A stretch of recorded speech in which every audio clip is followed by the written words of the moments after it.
ടിവിയുടെ കൂടെ ഉള്ളത് ആം ആദ്മി പാർട്ടി കാൻഡിഡേറ്റ് ആയിട്ടുള്ള അഡ്വക്കേറ്റ് PPA സഗീറാണ്.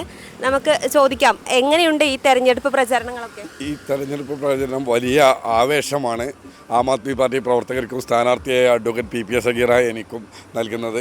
ഞങ്ങൾ ഇന്നലെ എടപ്പറ്റയിലായിരുന്നു, മിനിയാന്ന് തൃക്കലങ്കോടായിരുന്നു, അതിൻ്റെ മുന്നത്തെ ദിവസം പാണ്ടിക്കാട് കീഴാറ്റൂർ മേഖലകളിലായിരുന്നു. മഞ്ചേരി നഗരത്തിലേക്ക് ഞങ്ങളുടെ പ്രചരണം എത്തുന്നേ ഉള്ളൂ. പക്ഷേ നാട്ടുമ്പുറങ്ങളിലൊക്കെ ഉള്ള ആളുകൾ വളരെ സ്വീകാര്യതയോട് കൂടിയാണ് അരവിന്ദ് കെജ്രിവാളിനെയും ചൂലിനെയും സ്ഥാനാർത്ഥിയെയും ഏറ്റുവാങ്ങുന്നത്. 2014 ലോകസഭയിൽ, വയനാട് ലോകസഭയിൽ ആം ആദ്മി പാർട്ടിയെ പ്രതിനിധീകരിച്ച് ഞാൻ മത്സരരംഗത്തുണ്ടായിരുന്നു. 10,684 വോട്ട് നേടി ഇന്ത്യയിലെ അന്നത്തെ ആം ആദ്മി പാർട്ടിയുടെ ഏറ്റവും പ്രായം കുറഞ്ഞ പാർലമെൻറ്റ് സ്ഥാനാർത്ഥിയായിരുന്നു ഞാൻ. ശേഷം പൂക്കോട്ടൂർ ജില്ലാ പഞ്ചായത്തിൽ ആം ആദ്മി പാർട്ടിയെ പ്രതിനിധാനം ചെയ്ത് മത്സരിച്ചിരുന്നു. നിലവിൽ മഞ്ചേരി ആം ആദ്മി പാർട്ടിയുടെ മണ്ഡലം പ്രസിഡൻ്റാണ്. ഈ മണ്ഡലത്തിലുള്ള ഉടനീളം പ്രശ്നങ്ങളിൽ ഞാനും സഹപ്രവർത്തകരും ഒരുമിച്ച് ഇടപെടാറുണ്ട്. ഉദാഹരണമായി മഞ്ചേരി മെഡിക്കൽ കോളേജ് വിഷയത്തിൽ ഞങ്ങൾ മന്ത്രി വീണ വന്ന സമയത്ത് മന്ത്രി വീണ വായിക്കരുത് എന്ന് പറഞ്ഞ് ഞങ്ങൾ പ്ലക്കാർഡുകൾ ഉയർത്തുകയും ഞങ്ങളെ പോലീസ് അറസ്റ്റ് ചെയ്ത് 3 മണിക്കൂറോളം അവിടെ തടങ്കലിൽ വെച്ചിട്ട് ശേഷം യാതൊരു FIR ഇടാൻ ഒരു വകുപ്പുമില്ല, മന്ത്രി വീണ വായിക്കരുത് എന്നുള്ള എഴുത്തിന് എന്ന് പറഞ്ഞ് വിടുതൽ ചെയ്യുകയുണ്ടായിരുന്നു. മഞ്ചേരിയെ കുറിച്ച് പറയുകയാണെങ്കിൽ ലീഗിൻ്റെ ഒരു കുത്തക മണ്ഡലമാണ്. അപ്പോൾ അവിടെ മത്സരത്തിന് നിൽക്കുമ്പോൾ വിജയപ്രതീക്ഷ എത്രത്തോളമാണ്? മഞ്ചേരിയിൽ 5 സ്ഥാനാർത്ഥികളാണ് മത്സരിക്കുന്നത്. ഒന്ന് ബാലറ്റ് പേപ്പറിൽ ഒന്നായ ആം ആദ്മി പാർട്ടിയുടെ സ്ഥാനാർത്ഥിയായ ഞാൻ അഡ്വക്കേറ്റ് PPA സഗീർ. 2 BJPയുടെ സ്ഥാനാർത്ഥിയാണ് 2ാം സ്ഥാനത്തുള്ള താമര ചിഹ്നത്തിൽ. 3ാമത് റാമത്തുള്ള അഡ്വക്കേറ്റാണ്, അദ്ദേഹം UDFൻ്റെ ലീഗിൻ്റെ സ്ഥാനാർത്ഥിയാണ്, ചിഹ്നം കോടി. 4ാമത്തേത് ഒരു സ്വതന്ത്ര സ്ഥാനാർത്ഥിയുണ്ട്. 5ാമത്തേത് മറ്റൊരു സ്വതന്ത്ര സ്ഥാനാർത്ഥി. 4ാമത്തെ സ്വതന്ത്ര സ്ഥാനാർത്ഥി ഇടതുപക്ഷ പിന്തുണയുള്ള സ്വതന്ത്ര സ്ഥാനാർത്ഥിയാണ്. ഇവിടെ UDFന് കൃത്യമായൊരു സ്ഥാനാർത്ഥിയുണ്ട്, BJPക്ക് സ്ഥാനാർത്ഥിയുണ്ട്, ആം ആദ്മി പാർട്ടിക്ക് സ്ഥാനാർത്ഥിയുണ്ട്. LDFന് ഇവിടെ LDFൻ്റെ പാരമ്പര്യമൂർന്ന ഒരു സ്ഥാനാർത്ഥി ഇല്ലാത്തത് കൊണ്ട് ആം ആദ്മി പാർട്ടി ഈ മത്സരത്തിൽ വിജയം അല്ലെങ്കിൽ 2ാം സ്ഥാനത്തേക്കോ 3ാം സ്ഥാനത്തേക്കോ തീർച്ചയായും എത്തിപ്പെടും. മഞ്ചേരി മണ്ഡലത്തിൽ ഇന്ന് വരെയുള്ള ഇലക്ഷൻ്റെ ചരിത്രത്തിൽ 3ാം സ്ഥാനത്ത് നിന്നിട്ടുള്ള നരേന്ദ്രമോദിയുടെ BJPയെ ഈ ഇലക്ഷനിൽ ആം ആദ്മി പാർട്ടിയുടെ സ്ഥാനാർത്ഥിത്വം കൊണ്ട് തീർച്ചയായും 4ാം സ്ഥാനത്തെത്തിക്കും. അതാണ് ഈ ഇലക്ഷനിലെ ഞങ്ങളുടെ പ്രധാനപ്പെട്ട ദൗത്യം. കേരളത്തിൽ 6 മുതൽ 8 സീറ്റുകളിൽ ആം ആദ്മി പാർട്ടി മത്സരിക്കുന്നത് കൊണ്ട് BJP 4ാം സ്ഥാനത്തേക്ക് തള്ളപ്പെടും. ആം ആദ്മി പാർട്ടി വന്ന സമയത്ത് വലിയ സ്വീകാര്യതയായിട്ട് ഉണ്ടായിരുന്നത്, അത് ഇപ്പോൾ എത്രത്തോളം ഉണ്ട്? ഇപ്പോൾ ആ സ്വീകാര്യത ഇടയ്ക്ക് ഒരു മങ്ങലേറ്റിരുന്നു. ആ മങ്ങലേൽക്കാനുള്ള കാരണം ആം ആദ്മി പാർട്ടിയുടെ പ്രശ്നം കൊണ്ടല്ല, മറിച്ച് BJPയുടെ B ടീമാണ് എന്ന് അത് കോൺഗ്രസ് പ്രചരിപ്പിക്കും, കോൺഗ്രസിൻ്റെ B ടീമാണ് എന്ന് BJP പ്രചരിപ്പിക്കും. ജനങ്ങളപ്പോൾ അത് ആരുടെ B ടീമാണ് എന്നായിരുന്നു നോക്കിക്കണ്ടിരുന്നത്.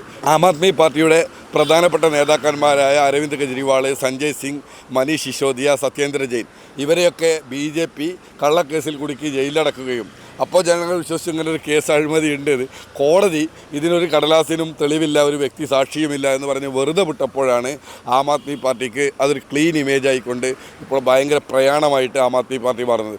ഇപ്പോഴും ആം ആദ്മി പാർട്ടിയുടെ ഏക MLA കശ്മീരിൽ മെഹ്റാജ് മാലിക്, അദ്ദേഹം PSA പബ്ലിക് സേഫ്റ്റി ആക്ട് എന്ന് പറയുന്ന കരുതി നിയമത്താൽ BJP ഗവൺമെൻറ് അത് ജയിലിൽ അടച്ചിരിക്കുകയാണ് ഏകദേശം 1 വർഷമായി. അതുകൊണ്ട് ഇന്ന് ഇന്ത്യയിൽ BJPക്കെതിരെ ഒരു ബദൽ രാഷ്ട്രീയമായി വരുന്ന ഒരു പ്രസ്ഥാനമാണ് ആം ആദ്മി പാർട്ടി. പഞ്ചാബ് ഭരിക്കുന്നു, ഡൽഹിയിൽ പ്രതിപക്ഷമാണ്, ഗുജറാത്തിൽ 5 MLAമാരുണ്ട്, കാശ്മീരിൽ 1 MLAമാരുണ്ട്, ഗോവയിൽ 2 MLAമാരുണ്ട്, രാജ്യസഭയിലും ലോകസഭയിലും ആം ആദ്മി പാർട്ടി പ്രതിനിധാനം ചെയ്യുന്നു. അപ്പോൾ ഇപ്പോഴും സ്വീകാര്യതയ്ക്കൊന്നും മങ്ങലേറ്റിട്ടില്ല എന്നാണോ പറയുന്നത്? ലോകത്ത് തന്നെ ഏറ്റവും കൂടുതൽ വളരുന്ന പാർട്ടി ആം ആദ്മി പാർട്ടിയാണ്. അപ്പോൾ കേരള നിയമസഭാ തെരഞ്ഞെടുപ്പിൽ വിജയസാധ്യത എത്രത്തോളം ഉണ്ട് ആം ആദ്മി പാർട്ടിക്ക് മൊത്തത്തിൽ? കേരളത്തിൽ 1ാം സ്ഥാനത്തേക്ക് എത്തുവാൻ സാധ്യതയുള്ളത് ഇടുക്കിയിൽ നിന്നും മത്സരിക്കുന്ന അഡ്വക്കേറ്റ് ബേസിലിന് കഴിഞ്ഞ ജില്ലാ പഞ്ചായത്ത് ഇലക്ഷനിൽ 10,000-ഓളം വോട്ടുണ്ട്. ഞാനൊരിക്കലും ഒരു രാഷ്ട്രീയക്കാരെ പോലെ വെറുതെ കളവ് പറയാൻ ആഗ്രഹിക്കുന്ന ഒരു വ്യക്തിയല്ല. അതുകൊണ്ട് ബേസിലിനും അതുപോലെ തന്നെ കോഴിക്കോട് നോർത്തിൽ മത്സരിക്കുന്ന അൽഫോൺസ ടീച്ചർക്കുമാണ് വിജയ സാധ്യതയുള്ളത്. ബാക്കിയുള്ള സ്ഥാനാർത്ഥികളൊക്കെ മെച്ചപ്പെട്ട സാധ്യതകളിലേക്കാണ് കുതിച്ചുകൊണ്ടിരിക്കുന്നത്. അതായത് ലീഡ് ഉയരും എന്നാണ് നമുക്ക് വിചാരിക്കാം.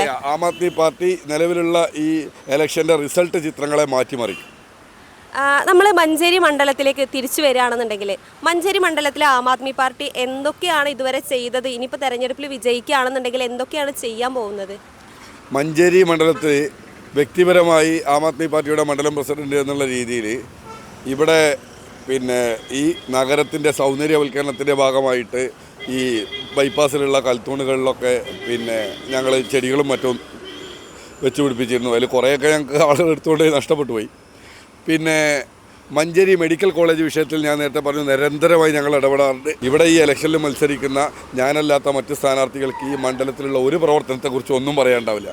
KSEBയുടെ ബില്ല് വർധനവിനെതിരെ ഞങ്ങൾ നിരവധി 3 പ്രാവശ്യം ഞങ്ങൾ KSEB ഓഫീസിലേക്ക് സമരം ചെയ്തിട്ടുണ്ട്. ഇങ്ങനെ ജനകീയ വിഷയങ്ങളിൽ ഒരുപാട് ഇടപെടുവാനും നിലവിൽ ഇവിടുത്തെ മഞ്ചേരി പെയിൻ ആൻഡ് പാലിയേറ്റീവിലെ ചെറിയൊരു വളണ്ടിയറായിട്ട് കുറഞ്ഞ സന്ദർഭങ്ങളിൽ പ്രവർത്തിക്കാനും ട്രോമ കെയറിൻ്റെ പിന്നെ മലപ്പുറം ജില്ലാ ലീഗൽ അഡ്വൈസറായിട്ട് പ്രവർത്തിക്കാനും ഈ വ്യാപാരി വ്യവസായികളെ പ്രതിനിധീകരിക്കുന്ന മലപ്പുറം ചേംബർ ഓഫ് കൊമേഴ്സിൻ്റെ നോമിനേറ്റഡ് എക്സിക്യൂട്ടീവ് മെമ്പർ എന്നുള്ള രീതിയിൽ പ്രവർത്തിക്കുവാനും 1993 SFIയുടെ മഞ്ചേരി NSS കോളേജ് യൂണിറ്റ് അംഗം, 97 യൂണിറ്റ് ജോയിൻറ്റ് സെക്രട്ടറി, ശേഷം SFI Manjeri area joint secretary, area president, area secretary, ജില്ലാ കമ്മിറ്റി അംഗം തുടങ്ങിയിട്ട് വിദ്യാർത്ഥി രാഷ്ട്രീയത്തിൽ ഞാൻ പ്രവർത്തിച്ചു.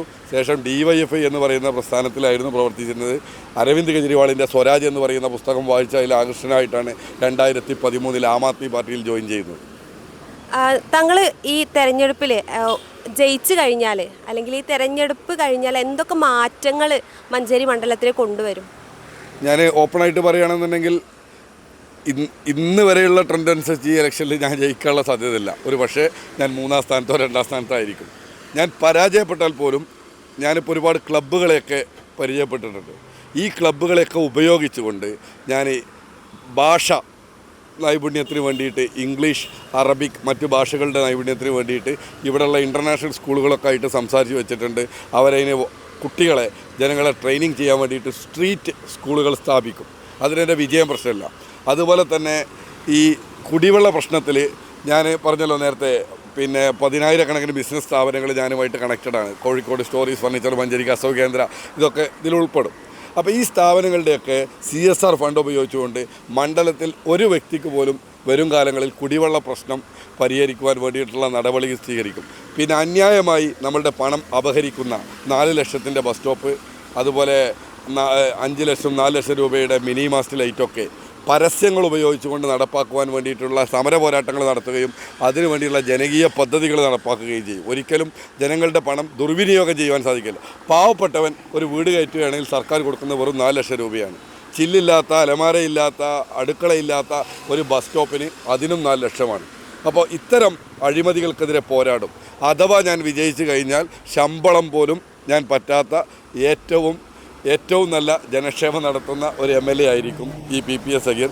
മഞ്ചേരിക്കാർ മെയിനായിട്ട് തെരഞ്ഞെടുപ്പൊക്കെ വരുന്ന സമയത്ത് പ്രധാനമായിട്ട് മഞ്ചേരിക്കാർക്ക് വേണ്ടത് മെഡിക്കൽ കോളേജ്, അതുപോലെ തന്നെ ഈ നഗരത്തിലെ ഗതാഗതം, അങ്ങനെയൊക്കെയാണ്. അപ്പോൾ ആ കാര്യങ്ങളിലൊക്കെ നിലവിലുള്ള MLA എത്രത്തോളം പെർഫോം ചെയ്തിട്ടുണ്ട്? എന്തൊക്കെ പോരായ്മകളായിരുന്നു നിങ്ങൾക്ക് ചൂണ്ടിക്കാട്ടാൻ പറ്റുന്നത്? നിലവിലുള്ള MLA ഒരു 3-4 മണിക്കൂർ മാത്രം ഇടപെട്ടാൽ തീരുന്നൊരു വിഷയമായിരുന്നു. റിയൽ എസ്റ്റേറ്റ് മാർക്കറ്റിൽ വെറും 26 മുതൽ 40 ലക്ഷം വരെ വിലയുള്ള മഞ്ചേരിയിലെ ഇടിഞ്ഞു പൊളിഞ്ഞു ചാടാറായ ബിൽഡിങ്, 2-3 സെൻറ്റിൻ്റെ ബിൽഡിങ്, അത് ഒരു ക്രൗഡ് ഫണ്ടിങ്ങായി സ്വീകരിച്ചുകൊണ്ട് അത് തകർത്ത് കളഞ്ഞ് അവിടെ ഒരു ഹോർഡിങ്സ് വെച്ച് കഴിഞ്ഞാൽ നമുക്ക് അവിടുത്തെ ഗതാഗത പ്രശ്നം തീർക്കാവുന്നേ ഉള്ളൂ. അത് കൃത്യമായിട്ടും അതിന് ഞങ്ങളിവിടെ ഒരു NGO രൂപീകരിച്ചിട്ടുണ്ട്. ആം ആദ്മി പാർട്ടിയുടെ NGO ക്രൗഡ് ഫണ്ടിങ് ഉപയോഗിച്ചിട്ട് അത് അതിൽ ഇടപെടും. അത് ആ ബിൽഡിങ്ങും അവിടെ പൊളിച്ചു മാറ്റും. അതിന് ഞങ്ങൾ MLA ആവേണ്ട ആവശ്യമില്ല. ജനങ്ങൾ ഞങ്ങളെ കൂടെ നിന്നായി 100 രൂപയോ 500 രൂപയോ തന്നായി. ഇവിടെ മഞ്ചേരി മെഡിക്കൽ കോളേജ് ഉണ്ടായത് ജനങ്ങളുടെ ഫണ്ട് പിരിച്ചിട്ടാണ്, ഷിയാബ് തങ്ങളുടെ പേരിൽ. അത് പിന്നീട് കുട്ടികളുടെ ഹോസ്റ്റലാക്കി മാറ്റിയുണ്ടായത്. 1500 ബെഡ് സൗകര്യം വേണ്ട ഒരു മെഡിക്കൽ കോളേജിൽ യാതൊരു സൗകര്യവും ഇവിടെ ഇല്ല. ഇവിടുത്തെ മെഡിക്കൽ കോളേജിന് സൗജന്യമായി 25 ഏക്കർ സ്ഥലം വേട്ടേക്കോടേക്ക് ജനങ്ങൾ അവിടെ ഓഫർ ചെയ്തിട്ടുണ്ട്. ഒരു വ്യക്തി അവിടെ 25 ഏക്കർ സ്ഥലം കുറഞ്ഞ വിലക്കും 25 ഏക്കർ സ്ഥലം സൗജന്യമായിട്ടും നൽകാൻ നേരിട്ടിട്ടുണ്ട്. ആ സ്ഥലത്തേക്ക് ഈ മെഡിക്കൽ കോളേജ് നടപ്പാക്കാൻ വേണ്ടിയിട്ട് ഇവിടെ ആക്ഷൻ കൗൺസിലുണ്ട്. അവരോടൊത്തുള്ള പോരാട്ടം ഞങ്ങൾ തുടരും. അല്ലെങ്കിൽ എളങ്കൂർ, അല്ലെങ്കിൽ വേട്ടേക്കോട്. ഇവിടെ ജനറൽ ആശുപത്രിയും മാതൃശിശു സംരക്ഷണ കേന്ദ്രവും ഇവിടെ പുനഃസ്ഥാപിക്കും. അതുപോലെ തന്നെ ഇവിടെ മഞ്ചേരിയിൽ ഒരു KSRTC ബസ് ടെർമിനലില്ല. പാണ്ടിക്കാട് ഏറ്റവും കൂടുതൽ ബസ്സുകൾ യാത്ര ചെയ്യുന്ന സ്ഥലമാണ്. അവിടെ KSRTC ബസ് ടെർമിനൽ കൊണ്ടുവരികയും അവിടെ വരുന്ന ബസ്സുകൾക്ക് മഞ്ചേരിയിലേക്കുള്ള മിനി KSRTC കൊണ്ടുവന്നുകൊണ്ട് കണക്ടിവിറ്റി ഉറപ്പാക്കുകയും ചെയ്യും. ഡൽഹിയിൽ ലാബ് ടെസ്റ്റുകളടക്കം സൗജന്യമുള്ള, പഞ്ചാബിൽ ലാബ് ടെസ്റ്റുകളടക്കം സൗജന്യമുള്ള മൊഹല്ല ക്ലിനിക്കുകളുണ്ട്. അതുപോലെ ഇവിടുത്തെ PSC സെൻ്ററുകളെ ഉയർത്തും. ഈ മിനി മാസ്ക് ലൈറ്റിൻ്റെ തരികിട ഫണ്ട് ഒഴിവാക്കിക്കൊണ്ട് കൊണ്ടോട്ടി സ്രാങ്ക് എഞ്ചിനീയറെ പോലെയുള്ള ഗ്രാമീണ സയൻറ്റിസ്റ്റുകളെ ഉപയോഗിച്ച് അംഗനവാടിയെ അന്താരാഷ്ട്ര നിലവാരമുള്ള പാർക്കുകളും മറ്റുമുള്ള രീതിയിലേക്ക് ഉയർത്തിക്കൊണ്ടുവരും. ഇവിടെയുള്ള സ്കൂളുകൾ, ആ സ്കൂളുകളെ ഒരു നല്ല നിലവാരത്തിലേക്ക് എത്തിക്കുന്നതിന് സ്കൂളുകളെ കുട്ടികളെ ഉപയോഗിച്ചുകൊണ്ട് പേപ്പർ ക്യാരി ബാഗ് ഉണ്ടാക്കുന്ന ഒരു 30 മിനിറ്റ്സ് എക്സസൈസ് ചെയ്തുകൊണ്ട് അത് കടകളിലേക്ക് കോസ്റ്റ് വിലക്ക് സപ്ലൈ ചെയ്തുകൊണ്ട് ഇവിടുത്തെ പ്ലാസ്റ്റിക് മാലിന്യം ലഘൂകരിക്കാൻ കഴിയും. അതുപോലെ തന്നെ പ്ലാസ്റ്റിക് ബോട്ടിലുകൾ കളക്ട് ചെയ്യാൻ വേണ്ടിയിട്ടുള്ള നെറ്റുകൾ കൂടുതൽ സ്ഥാപിക്കാനും മഞ്ചേരിക്ക് നല്ലൊരു നഗര പിതാവിനെ ലഭിച്ചിട്ടുണ്ട് മജീദ് സാർ. അദ്ദേഹത്തെ കൂടി അഭിപ്രായങ്ങൾ അറിഞ്ഞ് രാഷ്ട്രീയം അവിടെ പ്രശ്നമല്ല, നമ്മുടെ പ്രതീക്ഷയാണ്. അദ്ദേഹത്തെ കൂടി ഉൾപ്പെടുത്തിക്കൊണ്ട് അദ്ദേഹത്തോടൊപ്പം കൂടെ നിന്നുകൊണ്ട് നല്ലൊരു മഞ്ചേരിക്ക് വേണ്ടി പ്രയത്നിക്കും. അപ്പോൾ എന്തായാലും നമുക്കൊപ്പം ഇത്ര സമയം ചെലവഴിച്ചതിന് ഒരുപാട് നന്ദി. അപ്പോൾ സ്ഥാനാർത്ഥി വലിയ പ്രതീക്ഷയിൽ തന്നെയാണ് തെരഞ്ഞെടുപ്പിന് ഇറങ്ങിയിട്ടുള്ളത്. ക്യാമറാമാൻ അഖിലേഷിനൊപ്പം രജിത രാമചന്ദ്രൻ, PTV കേരള.